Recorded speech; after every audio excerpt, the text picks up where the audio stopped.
Oh, what can I tell you? I can tell you that first time in a long time the boys are going to come together united on a quest of sorts. And it feels like, number one, they're playing offense the first time as opposed to just reacting to something in the universe, as it were. And I think, despite the fact that they jump together in that car, they are each burdened somewhat by the events and happenings of their time apart from each other. And that's something they're going to have to come to terms with. I don't know if it's necessarily in a more mature way than past seasons, but it's the difference of how you relate to your brother when you're, I don't know how old, 22, and how you relate to your brother when you're 30. I think everyone matures a little bit and have to understand and accept these things about each other, you know, that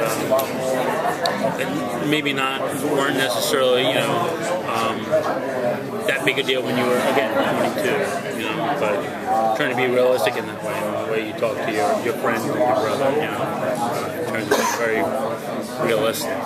The show's known for having really great villains, really great adversaries for the brothers. Can you maybe give us a hint as to a new villain who might be appearing this year? Any of the villains this year?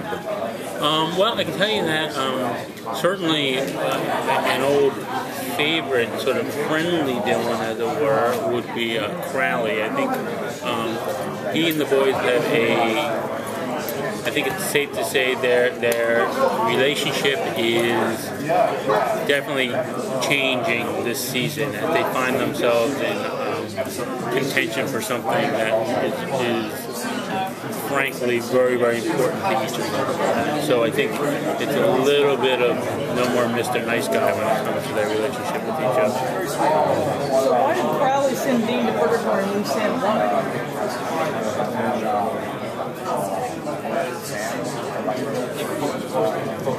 I'm sorry, I went through the checklist in my mind. Can't say that, can't say that, can't say that.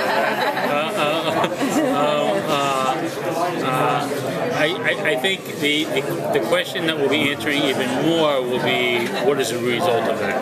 When Dean is down there and when Sam is, as Crowley said, for the first time, truly alone without anyone. And that's probably the focal point of what we address. Are you guys looking at this? Obviously, the show's been picked up over and over again, but this year, is there a place that you're trying to get the brothers by the end of the season so that if it is the last end of their tale, is that in your head, you know, so that it can kind of head towards a grace note or a finish? That's a good question.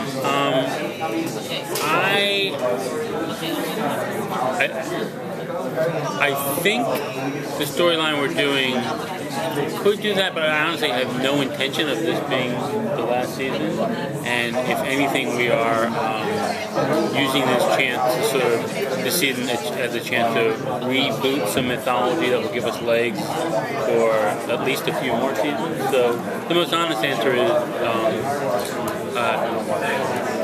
that can be done, but it's not really being planned for. No one has any plans to stay on that. I know a couple seasons ago we saw some gods from other kind of religions. You know, we had some Greek gods and everything like that. Is there any chance that we're going to be seeing any more exploration in those areas?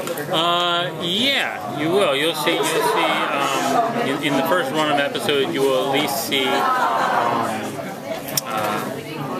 Yes, you will see ancient gods. Yes. That's all we have. Thank you. Thank you very much.